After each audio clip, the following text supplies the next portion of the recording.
할렐루야. 네, 오늘은 참 좋은 날입니다. 하나님은 우리 예배를 가장 기뻐하십니다. 이 시간 하나님께는 영광이요 우리 모두는 하나님의 은혜와 은총을 충만히 받아서 한 주간도 더없이 일상 속에 하나님의 나라를 맛보고 그 일상 속에 누리는 그 행복이 영원히 이어지기를 주의 이름으로 축원합니다.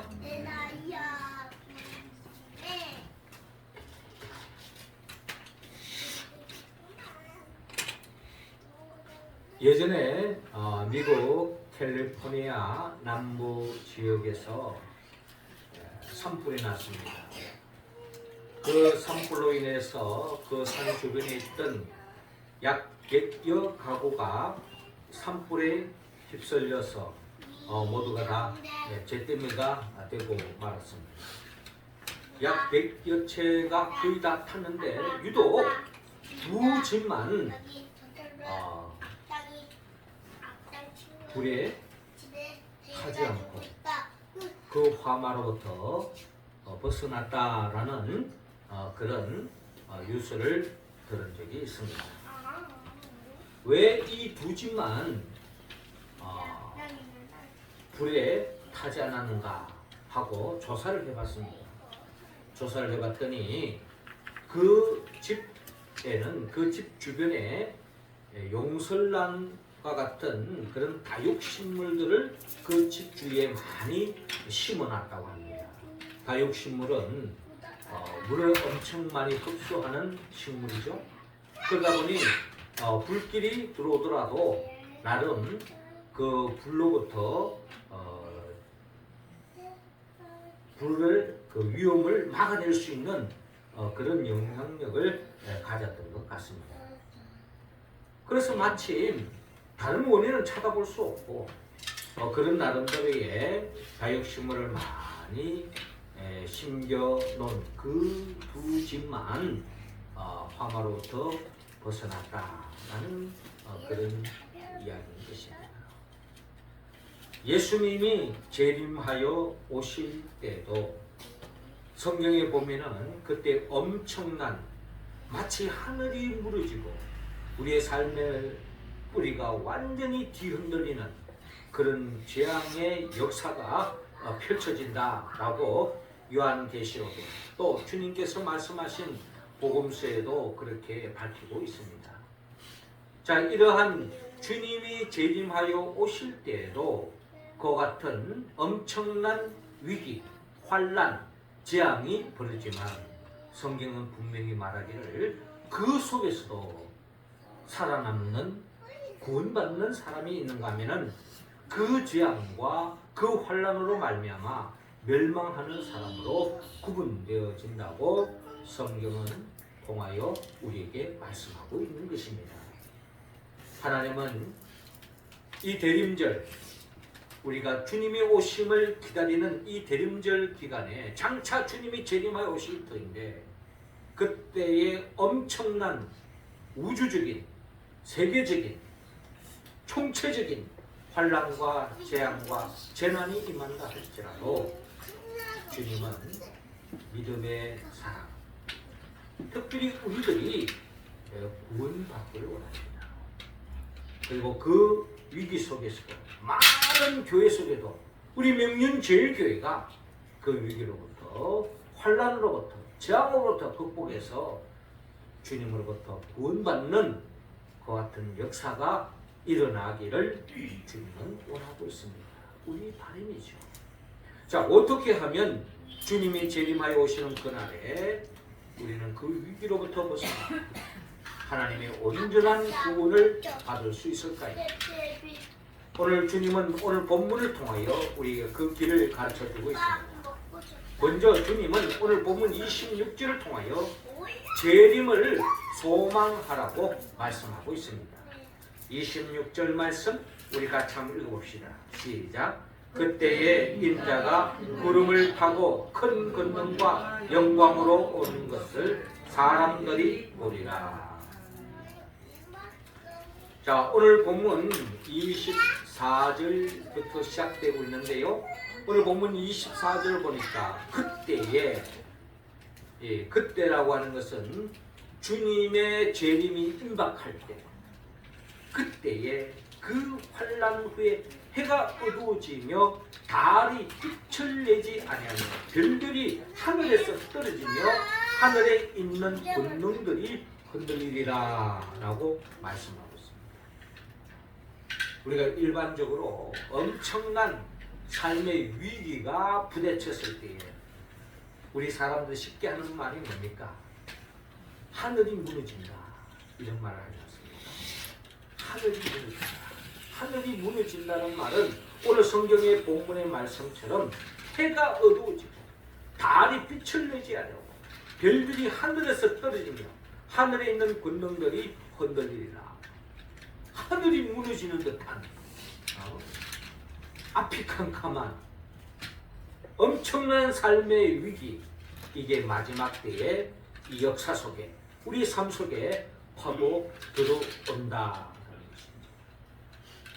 그런데 26절에 그때 그 위기 상황에 그때 인자가 구름을 타고 큰 권능과 영광으로 오는 것을 사람들이 보리라 라고 말씀하고 있습니다. 하늘이 무너지는 듯한 그런 위기 속에 인자가, 즉 주님이 구름을 타고 큰 권능과 영광으로 오는 것을 사람들이 보리라. 주님이 재림하여 오시다. 한마디로 말해서 하늘이 무너지는 그런 상황 속에 또 하는 우리 이야기겠죠. 하늘이 무너져도 솟아날 구름이 있다. 그런 말을 하지 않습니까? 그와 마찬가지로 총체적인 위기 속에서 절망할 수밖에 없는 그런 속에서 희망이 보인다는 겁니다. 왜? 주님이 재림하여 오신다는 것입니다. 주님이 재림하여, 이 재림의 소식은 우리에게 엄청난 희망을 이야기하고 있는 것입니다. 마지막 때가 되어지면 그 과정이 어떤 순간적으로 탁 일어나는 것이 아니라 요한계시를 보면은 하나님의 시간이 필요합니다. 그것이 1년일지 3년일지 7년일지 70년일지 모르지만 우리 역사 속에, 우리의 삶 속에 엄청난 우리의 삶을 송돌채 뽑을 듯한 그런 절망적인 위기와 재앙의 역사가 펼쳐진다는 겁니다. 그런 역사가 펼쳐질 때 믿음의 사람은 어떻게 되느냐? 주님의 재림을 소망해야 합니다. 한마디로 하늘이 무너져도 솟아날 구름이 있다. 희망을 품어라. 에밀 브루노는 폐에 산소가 필요한 것처럼 인간에게는 희망이 필요하다. 폐에 산소가 없으면 우리 죽잖아요. 그와 마찬가지로 인간에게 희망이 없다면 그건 죽은 목숨이라는 거예요.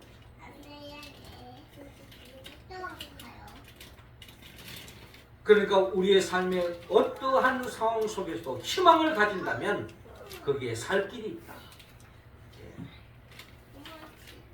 실존주의 철학자 케고르는 죽음에 이르는 병이 있는데 그것이 바로 절망이다 라고 이야기하지 않습니까? 희망이 없다는 것은 죽음을 이야기하는 거예요. 단테는 시곡을 통하여 지옥을 이야기할 때 그 지옥의 문에 뭐라고 적혀 있습니까? 이곳에 들어오는 자는 모든 희망을 버려라. 지옥과 같은 삶이란 희망을 잃었을 때 지옥과 같은 삶이 펼쳐진다는 거예요. 그러니까 우리가 어떤 상황 속에도 희망을 가지고 있다면 살 길이 열린다는 거예요. 그 희망이 헛된 공허한 희망이 아니라 성경은 분명히 주님이 재림하여 오시는 이 역사적인 이 사실을 희망을 품으라는 거예요. 소망을 가지라는 거예요. 이 약속을 믿으라는 것입니다. 이 재림의 소망을 가진 자는 어떠한 위기도 극복할 수 있다. 그 자가 진정한 구원을 맛볼 수 있다. 그렇게 우리는 이야기할 수 있는 것입니다. 그때 인자가 구름을 타고 큰 권능과 영광으로 오는 것을 사람들이 보리라. 우리가 잘 아는 출애굽 여정 속에 이스라엘 백성이 애굽에서 벗어나서 가나안 땅을 향해 가는 첫 관문에 어떤 장애물이 생깁니까? 홍해가 가로막잖아요. 홍해가 가로막혀 있는 그런 상황 속에 앞으로 가려고 하니 홍해가 있고 뒤에는 바로 군사가 쳐들어오는 그 절대절명의 위기에 빠졌을 때에 하나님은 모세를 통하여 희망을 품게 합니다. 모세는 하나님이 주신 그 희망, 그 소망을 백성들에게 전합니다. 잠잠히 기다리라. 주님이 우리를 구원해 주실 것이다. 절망에 빠져있는, 위기에 빠져있는 이스라엘 백성들이 하나님의 구원을 맛봅니다. 홍해가 쫙 갈라지는 거예요. 그들이 마른 땅을 밟고 홍해를 건너는 놀라운 역사가 일어났어요. 결국 그 절대절명의 위기를 벗어나고 하나님의 구원의 손길 속에서 가나안 땅을 향해 나아가는 그 같은 역사를 바라볼 수 있습니다. 그렇습니다. 마지막 때도 우리의 삶 속에 총체적인 위기에 빠질 때가 있습니다. 믿음의 사람은 주 안에서 소망을 품고 주님이 재림하실 것이다. 주님이 구원해 주실 것이다. 반드시 우리를 구원의 길로 이끌어 주실 것이다. 이게 바로 초대 교회 성도들의 기도 제목이었고 소망이었습니다. 요한계시록 22장에 성도들의 마지막 소망이 그대로 드러나 있습니다. 마라나타, 주 예수여 오시옵소서. 우리도 이 주님의 재림을 소망해야 될 줄로 믿습니다. 주님의 재림을 소망하는 자만이 진정한 삶 속의 그 어떠한 위기와 절망도 극복해 나가고 승리해 나가는 줄로 믿습니다. 우리 명륜제일교회 성도들이 바로 이 재림의 소망을 품고 어떤 세상이 펼쳐진다 할지라도 어떤 위기가 다가올지 않을지라도 어떤 재앙이 일어난다 할지라도 주 안에서 반드시 구원받을 것이다 하는 그 믿음으로 믿음의 길을 걸어가는 우리 모두가 되기를 주의 이름으로 축원합니다. 이어 두 번째로 말씀을 붙잡으라고 말씀합니다. 31절 우리 같이 한번 읽겠습니다. 시작. 천지는 없어지겠으나 내 말은 없어지지 아니하리라. 아멘. 자, 이어지는 28절을 보니까 무화과나무의 비유를 배우라. 그 가지가 연하여지고 잎사귀를 내면 여름이 가까운 줄 알아라. 이와 같이 너희가 이런 일이 일어나는 것을 보거든 인자가 가까이 곧 문 앞에 이른 줄 알라. 내가 진실로 너희에게 말하노니 이 세대가 지나가기 전에 이 일이 다 일어나리라. 천지는 없어지겠으나 내 말은 없어지지 아니하리라. 자, 우리는 주님의 이 말씀, 천지는 없어지겠으나 내 말은 없어지지 아니하리라. 천지, 하나님의 말씀으로 창조한 우리의 삶의 그 공간, 그 모든 것이 우리가 영원할 것 같지만은 한순간에 사라질 수도 있다. 한순간에 사라질 수도 있다. 천지는 없어지겠으나 내 말은 없어지지 아니라. 그러니까 우리가 이 세상에 의지하는 그 어떠한 물질, 그 어떠한 업적, 그 어떠한 사람, 그 어떠한 권력, 그 어떠한 명예, 그 모든 것이 한순간에 사라질 수 있다는 거예요. 내가 아무리 돈을 많이 가진다 할지라도 내가 건강 잃어보세요. 죽음 잃어보세요. 한순간에 모든 걸 놓고 놓을 수밖에 없는 것입니다. 그런데 우리가 영원히 붙잡아야 할 것은 하나님의 말씀밖에 없다. 세상 것은 마치 썩은 도마줄과 같습니다. 이 사람만 붙잡으면, 이 사람에게 줄을 서면 내 인생이 밝아질 것 같고, 내 인생이 탄탄대로를 갈 것 같고, 내 인생의 대로가 열릴 것 같지만 그 사람 한순간에 날아갈 수 있어요. 일확천금을 내 손에 가지고 있는들 그것이 내 마음을 평안과 안전을 주느냐? 그렇지 않습니다. 여러분, 엄청난 돈을 많이 가지고 있다고 생각해 보십시오.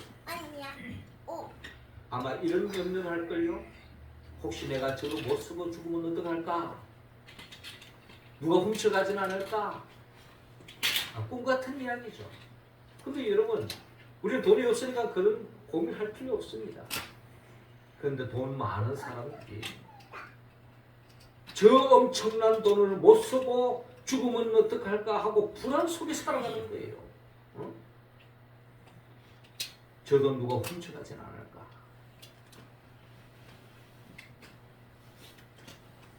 우리가 붙잡아야 할 것은 이 세상 그 무엇이합니다. 사람도 아니요, 명예도 아니요, 심지어 내 건강도 믿을 수 없는 거예요.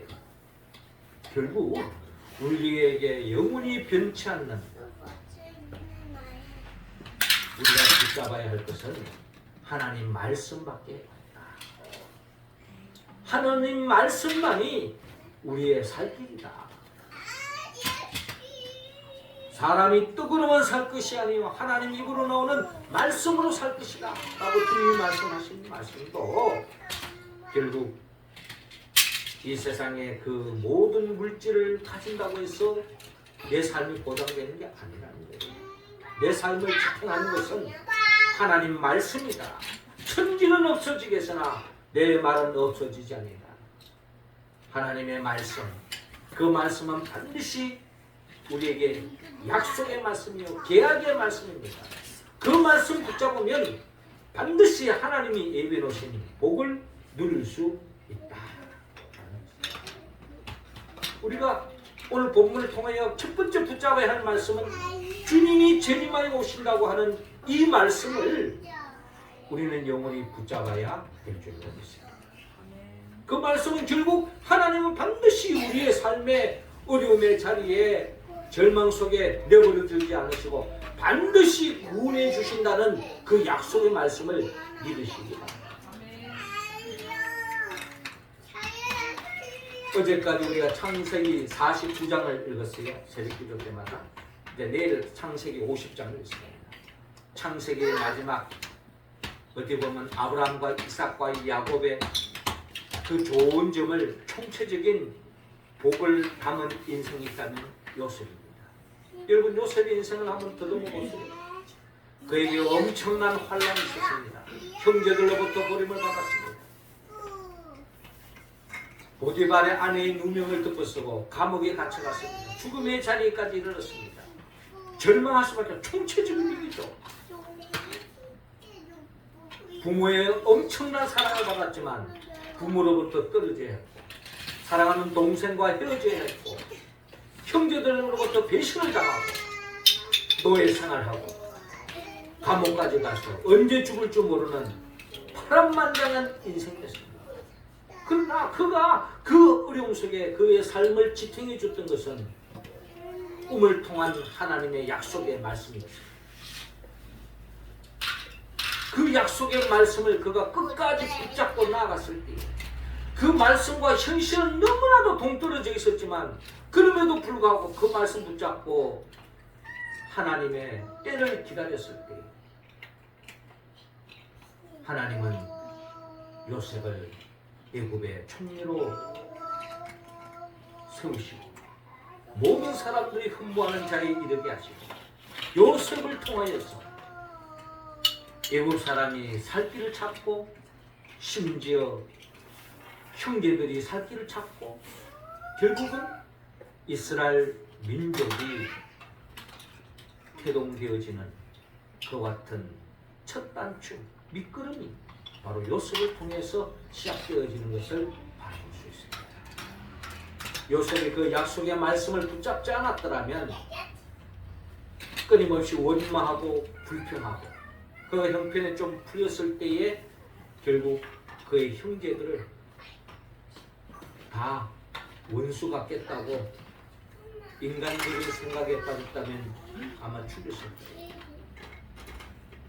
그러나 하나님의 승리를 믿고 하나님의 뜻을 이루므로 이로 인하여 이스라엘 민족이 태동되어지는 역사가 일어나는 것을 바라볼 수 있습니다. 모든 것은 변합니다. 모든 것은 없어집니다. 모든 것은 사라집니다. 내가 그렇게 믿었던 것들도 사라집니다.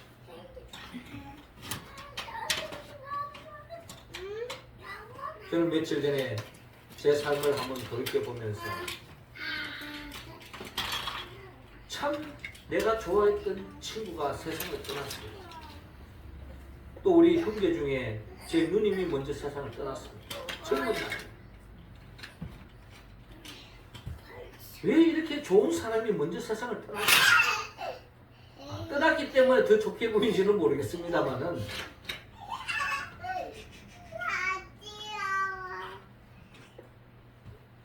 그 친구가 그렇게 자꾸 머리에 떠오르는 거예요.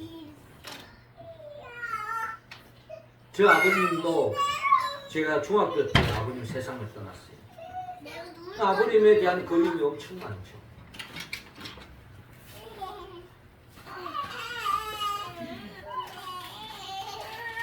사랑하는 사람, 믿었던 사람, 끝까지 함께하고 싶은 사람은 그 사람이 영원히 함께하는 거죠. 그렇지 않다는 거예요. 언젠가는 떠난다. 사라진다는 거예요. 이별한다는 겁니다. 그러나 우리가 영원히 붙잡을 것은 하나님 말씀밖에 없다.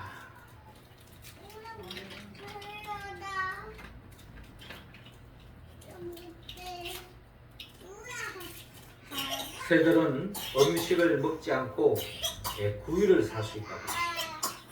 개는 약 20일을 살 수 있다고 그래요. 거북이는 약 500일 동안 밥을 먹지 않고도 살 수 있다고 합니다. 뱀은 약 800일, 물고기는 약 1000일을 살 수 있다고 합니다. 사람은 하나님 말씀 읽지 않고 먹지 않고도 80년 한평생 살 수 있어요. 그러나 그 인생은 영원한 영벌, 영원한 죽음에 이를 수밖에 없습니다. 그러나 하나님의 말씀을 가까이 하고 말씀이 육신이 되어 이 땅에 오신 예수를 믿고 그 예수 그리스도의 장차 오시는 주님을 믿고 의지하며 살아가는 그 인생은 80년 이상을 살 뿐만 아니라 하나님은 영생을 보장해 주신다고 약속하고 있는 것입니다. 우리가 붙잡아야 할 말씀은 하나님 말씀밖에 없습니다. 매일 한 장씩 1년에 최소한 1도 늘 하나님의 말씀을 묵상하며 그 말씀 속에는 인간의 얼마나 연약한 모습이 볼 때마다 느껴지고 그러나 그 모습이 남의 이야기가 아니라 내 모습이요 나의 자아상이라는 겁니다. 내 안에 이런 연약함, 이런 죄성이 있다는 것을 우리는 마치 거울을 보듯이 말씀을 통하여 인간의 실존을 깨닫게 되죠.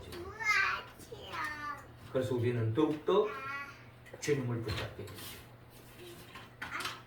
그 말씀을 통하여 우리 자신을 성찰할 수 있고 그 말씀을 통하여 우리는 영적으로 깨어질 수 있다.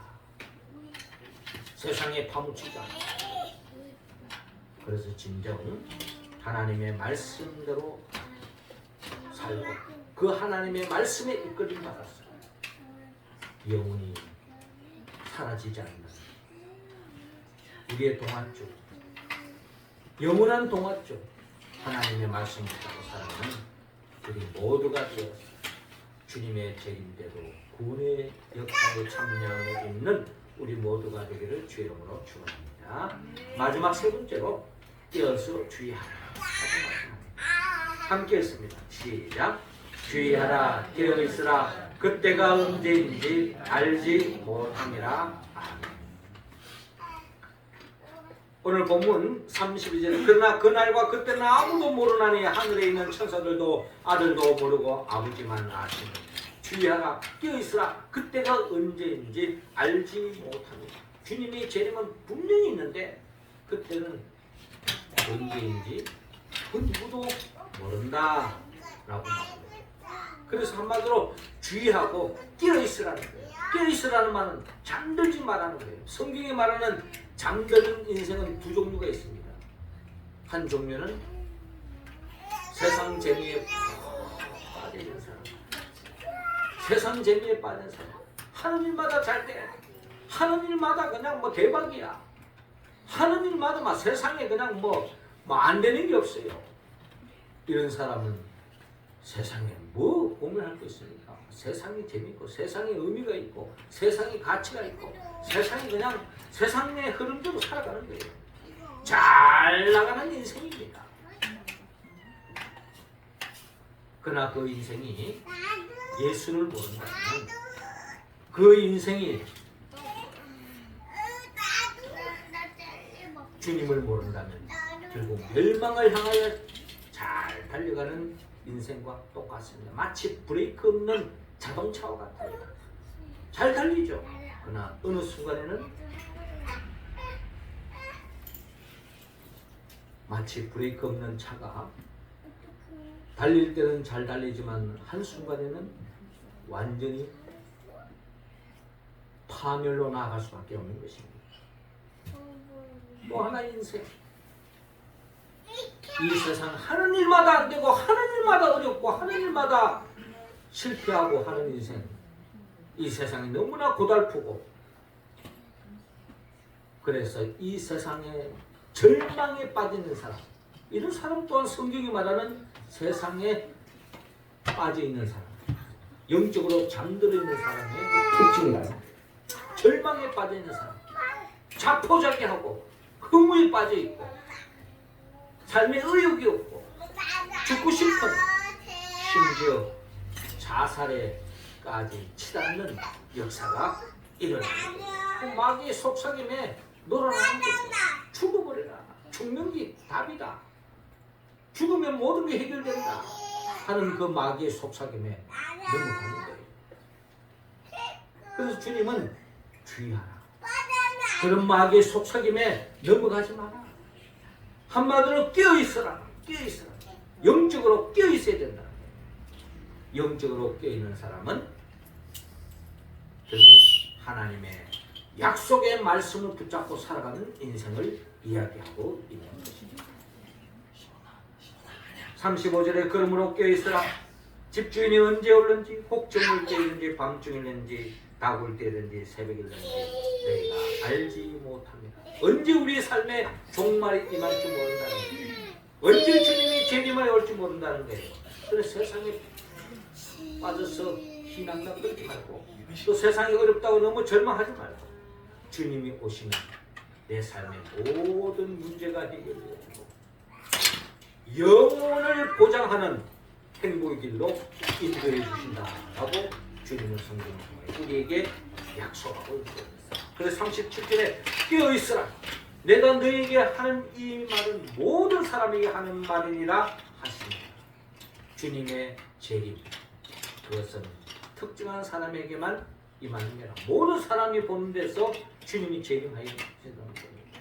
그러므로 그 재림의 주님을 믿고 영적으로 깨어서 소망을 잃지 않고 주님을 더욱더 바라보고 의지하며 살아가는 우리 대림절 기간 우리의 믿음의 여정이 되기를 주의 이름으로 축원합니다. 사랑하는 성도 여러분, 주님은 우리 모두에게 재림을 소망하라고 말합니다. 말씀을 붙잡으라고 말합니다. 깨어서 주의하라고 말씀합니다.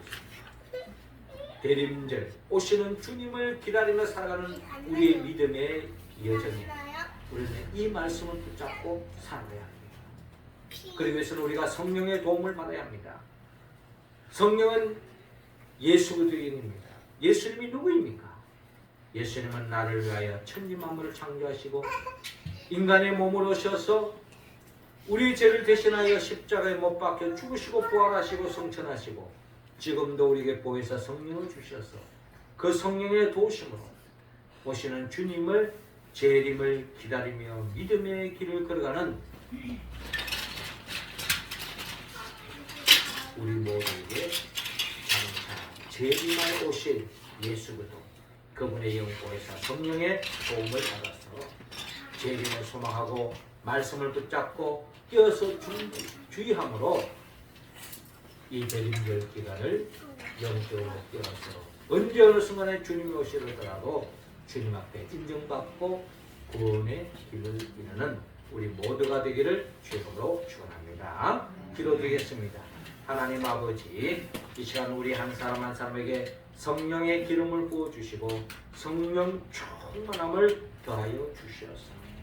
우리가 영원히 붙잡아야 할 하나님의 약속의 말씀 중에 특별히 재림의 소망을 가지고 결국 이 세상에 빠져있지만 영적으로 깨어서 주님 바라고 의지하여 주님이 예비하신 영원한 천국에 이르는 우리의 삶이 될 수 있도록 인도하여 주옵소서. 예수님의 이름으로 기도드립니다.